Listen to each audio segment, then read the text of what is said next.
آدم ہوئے، معاف کیجیے، ملی اس شخص سے جو آدم ہوئے، ناز جس کو کمال پر بہت کم ہوئے، ہو گر میں سخن تو دراوے یا خلق، خاموش ہوئے تو ایک عالم ہوئے. تو وہی بس ان 4 مصروں میں ہی میں ان کے آئینے میں ان کی شخصیت کو بیان کر سکتا ہوں. ہم سب بہت ان سے عقیدت کرتے ہیں، محبت کرتے ہیں، ان کی شفقتیں سب کی طرح ہم پر بھی نچھاور ہوتی ہیں. تو میں انتہائی ادب اور احترام سے آپ سے گزارش گزار ہوں کہ آپ براہ کرم کلیدی خطبے کے لیے تشریف لائیں. محترم علامہ سید عقیل الغربی صاحب.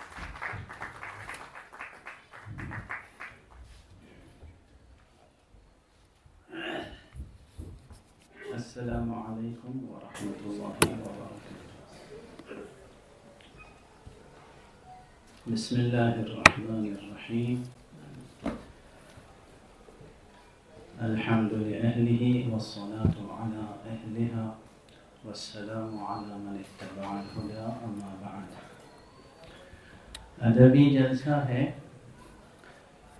تو آغاز میں بسم اللہ کی ترجمانی کرنے والی اس ایک بیت سے گفتگو شروع کی جا سکتی ہے بطور تبرک و تیمن کہ بنائے سخن ہے بنا میں حیات. بنائے سخن ہے بنا میں حیات، بنا میں بقا و بنا میں ثبات.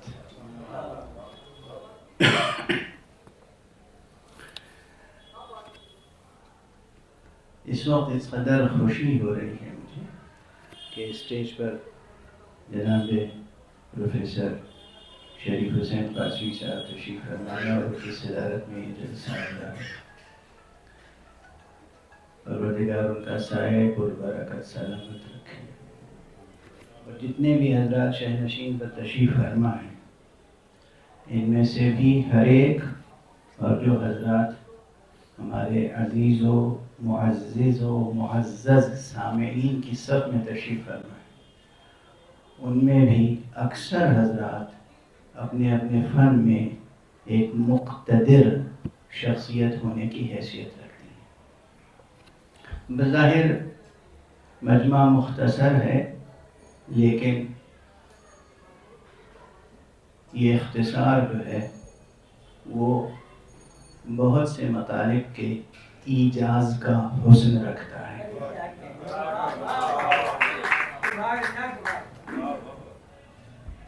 ڈاکٹر تنویر احمد علوی صاحب مرحوم و مغفور، ان سے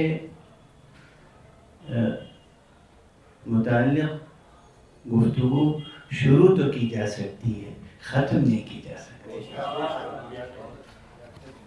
ایسی کثیر الجہات اور کثیر الابعاد شخصیت تھی کہ ایسی شخصیتوں کے لیے ہم لوگ عموماً یہ کہا کرتے ہیں کہ ایک مکمل تہذیبی شخصیت کے مالک تھے. لیکن اب افسوس یہ ہے کہ اس دور میں ہم یہ فقرہ کہہ رہے ہیں کہ نہ لوگ مکمل کے معنی سمجھتے ہیں نہ تہذیبی کے معنی.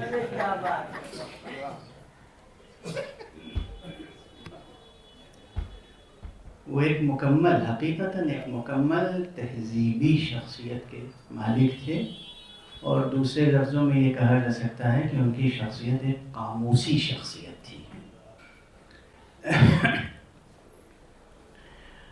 میں غالباً سب سے پہلے اس بات کا تذکرہ کر دوں، میرے مزاج میں یہ رہی بات شروع سے کہ کسی کے بھی علم کا، فضل کا، ہنر کا اگر تذکرہ ہوا اور اس کے کمال کا تذکرہ ہوا تو میں یہ کرتا رہا ہوں کہ بنا کر فقیروں کا ہم بھیس غالب تماشائے اہل کرم دیکھتے ہیں.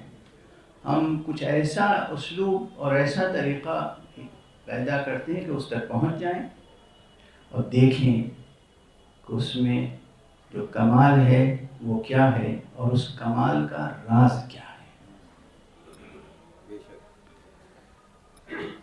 ڈاکٹر تنویر احمد علوی صاحب، میں تو علوی نہیں علوی ہی کہوں گا.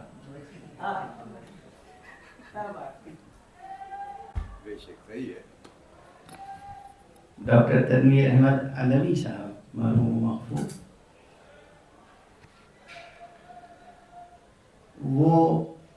شخصیت تھے کہ جن کو میں نے تبرکاً اپنے اساتذہ کی صف میں، اساتذہ کی فہرست میں شامل کرنے کے لیے ایک کام یہ کیا کہ ایک مرتبہ ایک مقالہ لکھا،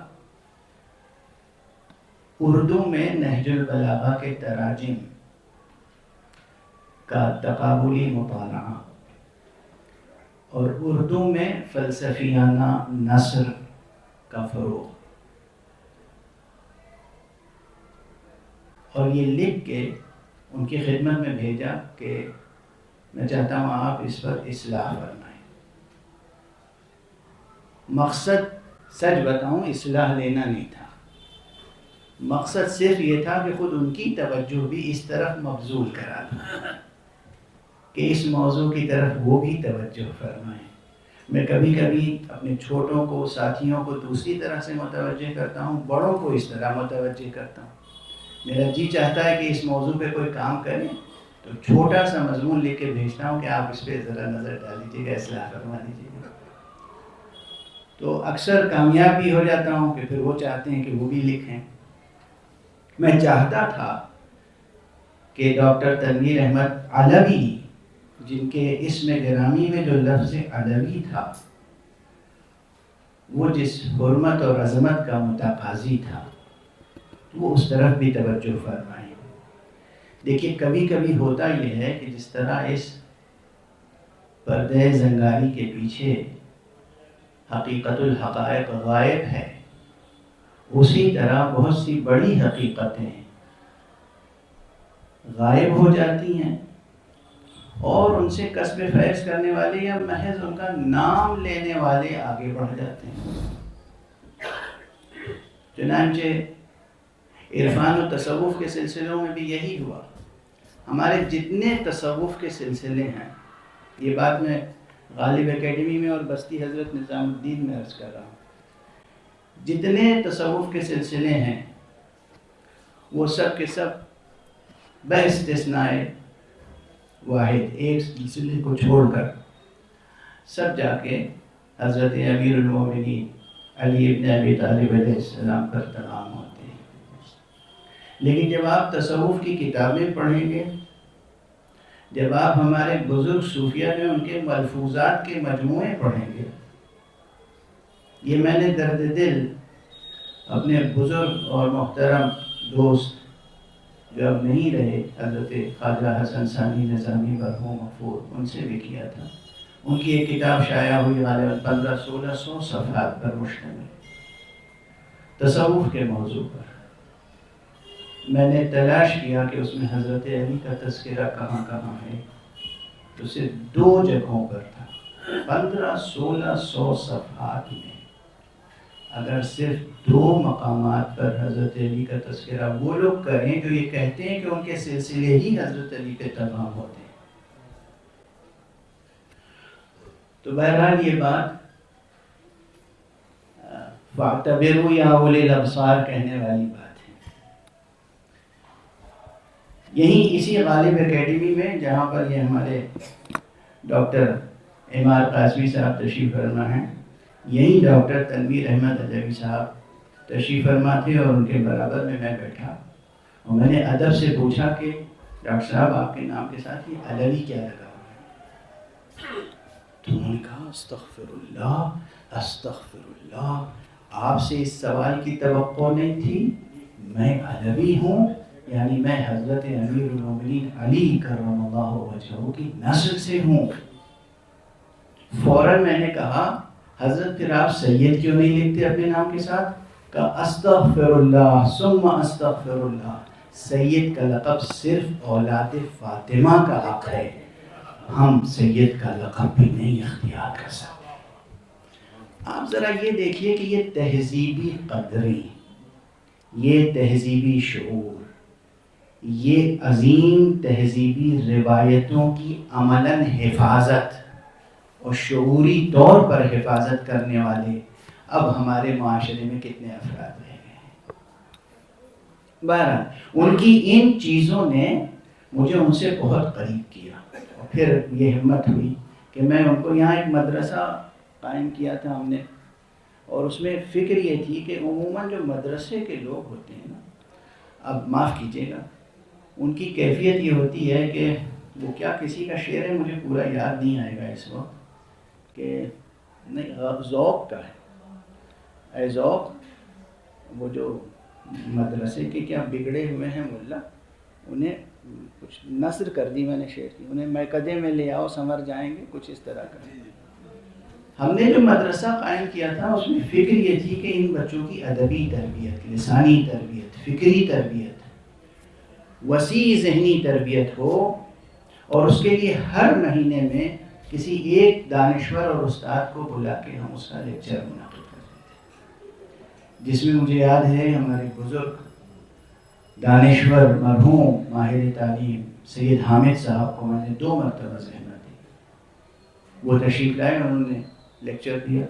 ڈاکٹر تنویر احمد علیوی صاحب مرحوم تو غالباً 3-4 مرتبہ میں نے انہیں زحمت دی، وہ تشریف لائے، انتہائی شفقت سے انہوں نے لیکچر دیا اہم موضوعات پر۔ اب بعض چیزیں اپنے انداز سے ہمارے ڈاکٹر ارتضیٰ کریم صاحب نے کہیں، اور ان کا تو اسلوب ماشاءاللہ اتنا سبک اور اتنا شگفتہ اور ظریفانہ ہے کہ لگتا ہے کہ غالب کا حیوان ظریف مجسم ہو گیا ہے۔ میں اس حد تک ظرافت تو نہیں برت سکتا، لیکن یہ کہ یہ تذکرہ کر لوں آج کے کاروباری دور میں بہت بار میں نے انہیں زحمت دی سیمیناروں میں یہاں اور مدرسے میں لیکچر کے لیے۔ ایک دفعہ اسلم صاحب کو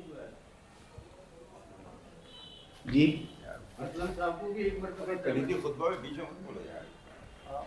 اب میں ابھی کلیدی خطبہ شروع کا ہوں، ابھی تمہید ہے۔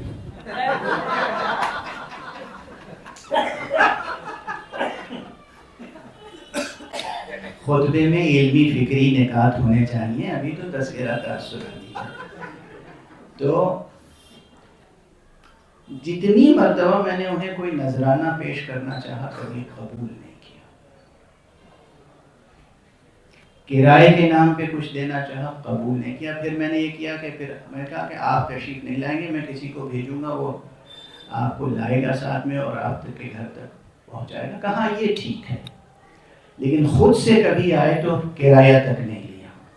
یہی نہیں، میں نے ان سے ایک کتاب لکھوائی، پوری بڑا کام لیا، کئی 100 صفحے کی کتاب۔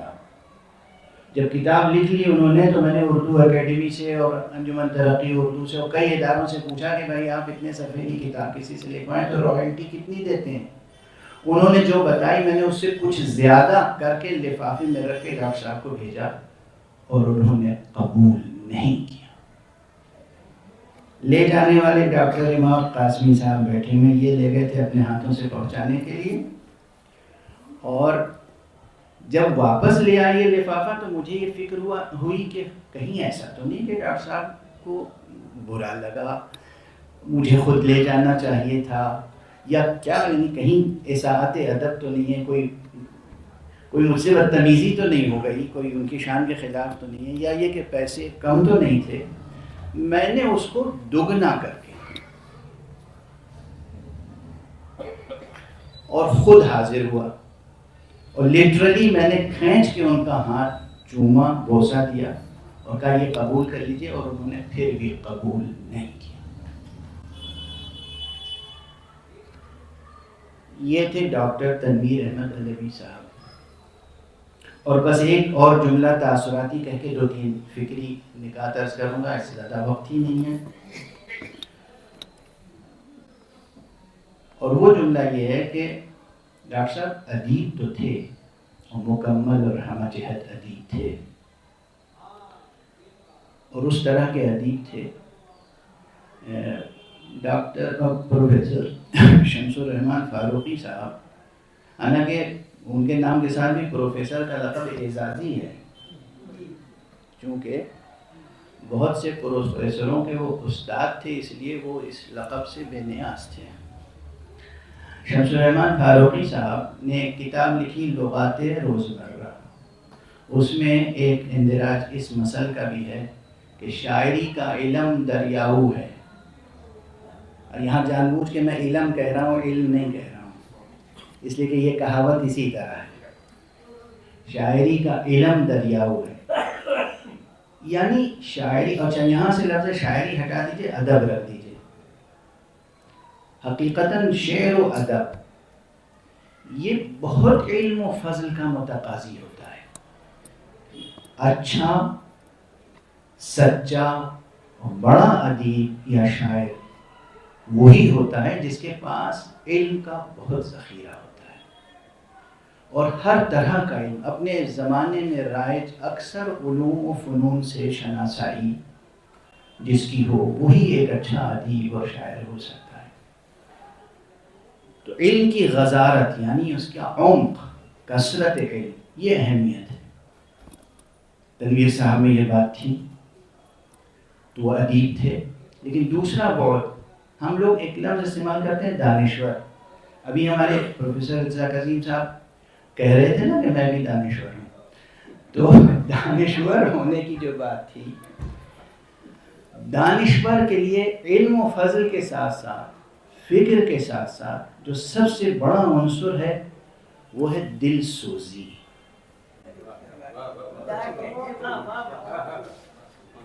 معاشرے کے ساتھ دل سوزی، معاشرے کی ضرورتوں کی شناخت.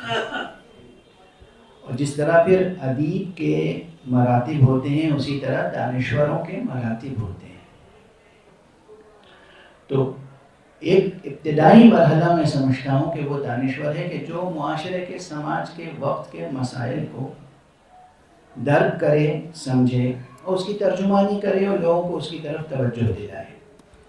لیکن اس سے بڑا دانشور، اس سے بڑا دلسوز وہ ہو سکتا ہے جو صرف مسائل کی نشاندہی نہ کرے، مسائل کے حل کرنے میں کچھ خود کنٹریبیوٹ بھی کرے. ڈاکٹر تنویر احمد علوی صاحب پہلے معنی میں ادیب بھی تھے ہمہ جہت، اور دوسرے معنی میں دانشور بھی تھے. انہوں نے طب کا پورا کورس کیا اور اس کے بعد وہ طبابت کا پیشہ اختیار کر سکتے تھے. پیشہ لفظ استعمال کرنے پہ معذرت چاہتا ہوں، لیکن میں کیوں معذرت چاہتا ہوں، یہ نئی نسل سمجھ نہیں پائے گی. تو انہوں نے طبابت کا مشغلہ یا یہ حرفت اختیار نہیں کی، چھوڑ دی. اور ایک موقع پہ انہوں نے 2 اسباب بیان کیے اور میں اس میں سے صرف ایک سبب بیان کرتا ہوں. انہوں نے کہا کہ ہم جس علاقے کے تھے رہنے والے کیرانہ میں، وہاں پر جب ہم طبابت کر کے آئے تو چند روز تو کی، اس کے بعد یہ فکر ہوئی کہ یہ غریب لوگ ہیں، نادار لوگ ہیں، مفلس لوگ ہیں، اور پھر بیمار ہیں، مبتلا ہیں، اور ہم ان سے اپنی فیس بھی لیں، ان ناداروں سے ہم کمائیں، یہ ہمیں برداشت نہ تھا. تو ہم نے طبابت چھوڑ کے پھر ادب اور معلمی اور یونیورسٹی میں تدریس کے مشغلے کو اختیار کیا. دیکھیے یہ ایک عملی اور بہت بڑا عملی کنٹریبیوشن ہے اور دل سوزی کا مظاہرہ ہے. اب آج تو آپ جانتے ہیں کہ تعلیم بھی پہلے زمانے میں عبادت تھی، اب تجارت ہے. اور طبابت بھی پہلے زمانے میں ایک عبادت کی طرح لوگ کرتے تھے اور اب بدترین تجارت ہے. میں اس تمہید کو یہاں ختم کرتا ہوں اور چند باتیں بعنوان کلیدی خطبہ، یعنی یہ کہ کس عنوان سے ڈاکٹر تنویر احمد علوی، ادیب ڈاکٹر تنویر احمد علوی، شاعر تنویر احمد علوی، دانشور تنویر احمد علوی، محقق تنویر احمد علوی، نقاد تنویر احمد علوی، استاد تنویر احمد علوی پر کام کیا جا سکتا ہے. کلید تو یہی ہے نا کہ ہم کام کی چند راہوں کی نشاندہی کر دیں. وہ ان کا سب سے نمایاں جو پہلو ہے، جو سب سے بڑی خصوصیت سمجھی جاتی ہے، وہ ہے تحقیق متن. انہوں نے دیوان ذوق کو جس طرح مرتب کیا اور ذوق کی سوانح عمری پر جس طرح انہوں نے تحقیق کی، وہ بلا شبہ ایک نمونے کا کام ہے، مثالی کام ہے. اور ان کے تمام معاصرین نے ان کو داد دی اور انہوں نے عالمی سطح کی ادبی تحقیق کی روایت کو اردو میں آگے بڑھانے کی سعادت پائی. اور پھر اسی پیٹرن پر صرف ایک کام نہیں کیا. آج کل ہوتا ہی ہے، جیسے ہمارے پروفیسر ارتضیٰ کریم صاحب فرما رہے تھے کہ لوگ ایم فل اور پی ایچ ڈی بھی آدھی خود لکھتے ہیں، آدھی استاد سے لکھوا لیتے ہیں، اور اس کے بعد کتاب بھی صرف اس لیے لکھتے ہیں تاکہ انہیں لیکچررشپ مل جائے، پروفیسرشپ مل جائے. اور جس وقت لیکچررشپ یا پروفیسرشپ کنفرم ہو گئی، پھر قلم اور کاغذ سے ان کا رشتہ ٹوٹ جاتا ہے. یہ میں نے بہت نزدیک سے دیکھا ہے، اور اسی لیے کئی مرتبہ یونیورسٹی میں بلایا گیا کہ آپ تدریس میں مشغول ہو جائیں، اور میں نے یونیورسٹی سے معذرت کی اور توبہ کی اور الگ رہا کہ وہاں اب علمی ماحول نہیں ہے. اب علمی ماحول نہیں.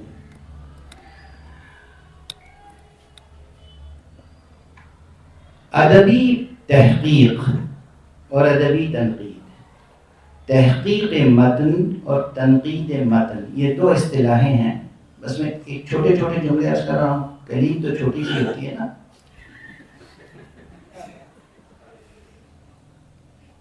تحقیق، دیکھیے پہلے لفظ متن پہ غور کر لیجیے.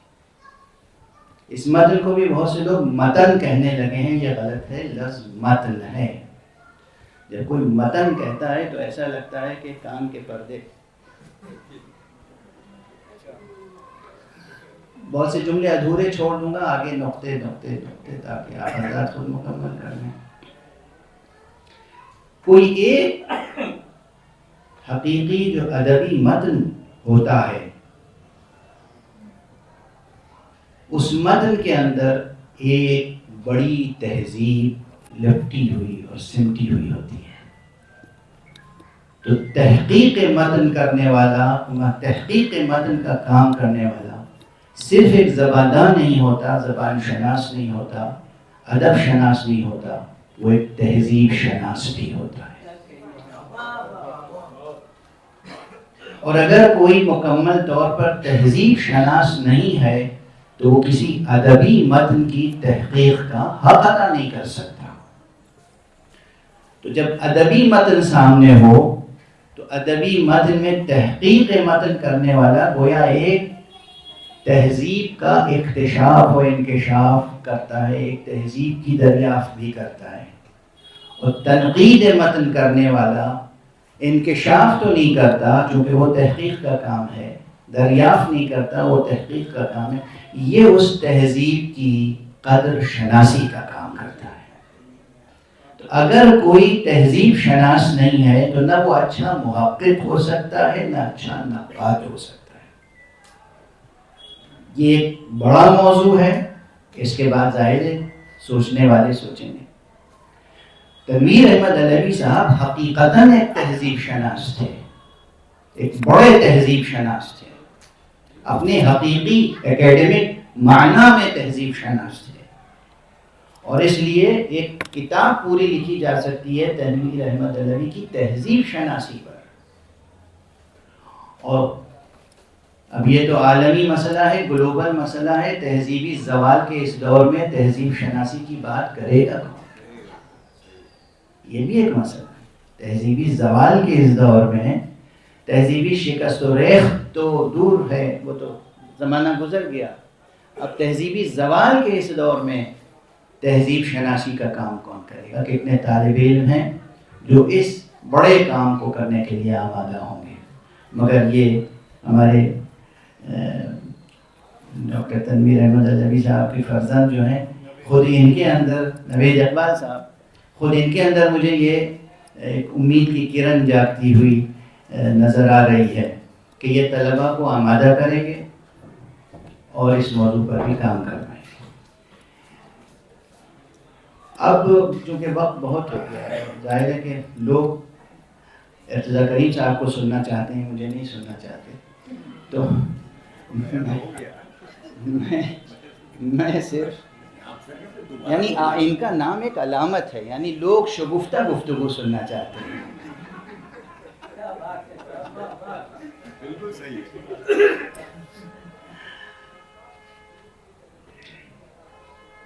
میں 2 جملے اور عرض کروں.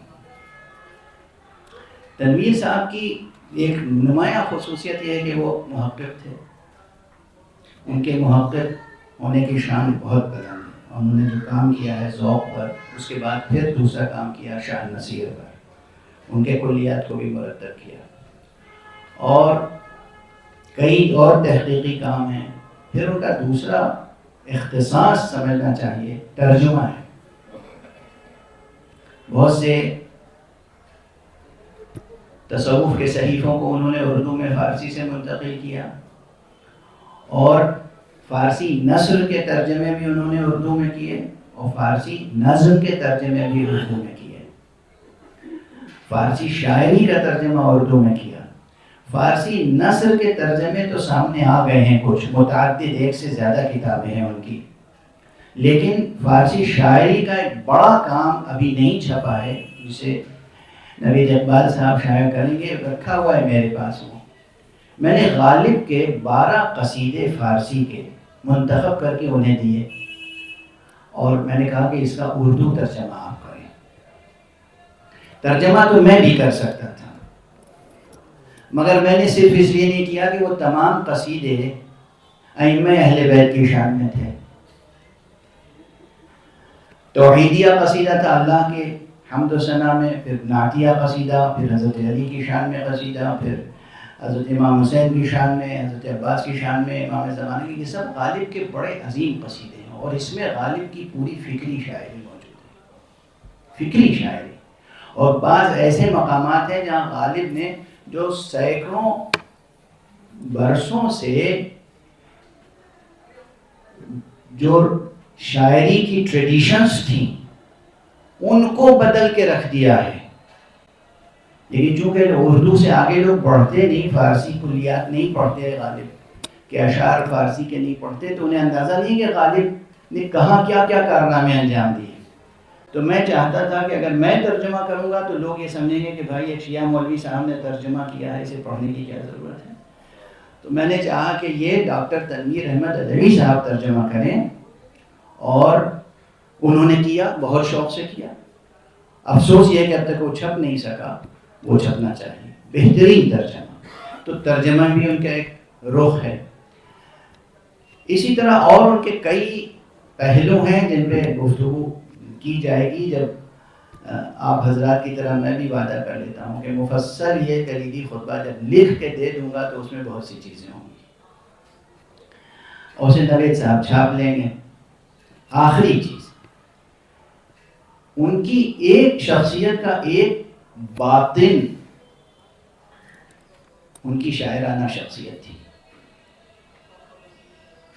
شاعر کی حیثیت سے شناخت نہیں ہے نا ان کی، لیکن بچپن سے لے کر اور آخری عمر تک خود شاعری سے یعنی تخلیقی عمل سے ان کی وابستگی رہی، اور دونوں زبانوں میں، اردو میں بھی فارسی میں بھی. اور ان کی شاعری کے تعلق سے گفتگو کرنے کے لیے ایک اینگل خود انہوں نے مقرر کیا تھا اپنے 2 شعری مجموعے، لمحوں کی خوشبو اور رقص لمحات. یہ 2 کتابیں انہوں نے مجھے دیں اور کہا کہ دیکھنا ایک دانشور شاعری کیوں کرتا ہے. میری شاعری پر کچھ لکھنا تو اسی رخ سے لکھنا کہ ایک دانشور شاعری کیوں کرتا ہے. سوال اہم ہے، واقعاً اہم ہے، لیکن میں نے تھوڑی سی شیخی اور شوخی کی اس وقت. میں نے کہا جی آپ فرما رہے ہیں کہ میں دیکھوں کہ دانشور شاعری کیوں کرتا ہے. میں تو سمجھتا ہوں کہ دانشور ہی شاعری کرتا ہے.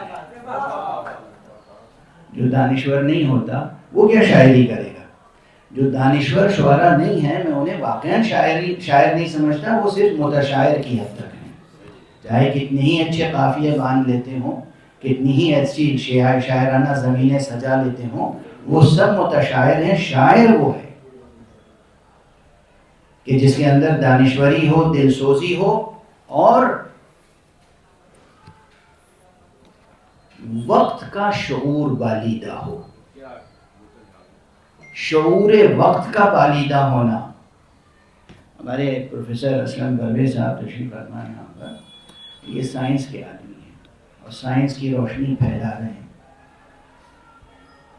وقت کا سائنسی تصور، وقت کا فلسفیانہ تصور، وقت کا شاعرانہ تصور، وقت کا کلامی تصور، اتنے رخ وقت کا فقہی تصور، اتنے رخ ہیں وقت کے تعلق سے. لیکن اجمالاً عرض کر رہا ہوں کہ شعور وقت، وقت کا ادراک، وقت کا شعور، وقت کا عرفان. اور یہ دیکھنا چاہیے کسی بھی ادیب و شاعر کی بڑائی کا ایک بڑا پیمانہ میرے نزدیک یہ ہے کہ وہ وقت کا کتنا شعور رکھتا ہے اور اس شعور کو کتنا اپنی تخلیقی تحریر میں برت سکتا ہے. ڈاکٹر تنویر احمد علوی صاحب کے ہاں شعور وقت کتنا بالیدہ تھا اور انہوں نے کس طرح برتا، یہ تو ان کے دونوں مجموعوں کے ناموں ہی سے آشکارا ہے. لمحوں کی خوشبو اور رقص لمحات. اور لمحوں کی خوشبو جو محسوس کر لے اور جو رقص لمحات کا مشاہدہ کرے، وہ کس قدر وقت کا بالیدہ شعور رکھتا ہوگا اور کتنا اس کا تخلیقی استعمال کرتا ہوگا، تخلیقی برتاؤ. یہ چیز ہمیں ڈاکٹر تنویر احمد علوی کی شخصیت اور ان کی شاعری میں نظر آتی ہے. میں سمجھتا ہوں کہ اتنے جملوں کے ساتھ اپنی گفتگو منقطع کروں. میں نے عرض کیا تھا شروع میں ڈاکٹر تنویر احمد علوی صاحب پر گفتگو شروع کی جا سکتی ہے، ختم نہیں کی جا سکتی، بیچ میں منقطع کی جا سکتی ہے. وعلیکم السلام علیکم ورحمۃ اللہ وبرکاتہ.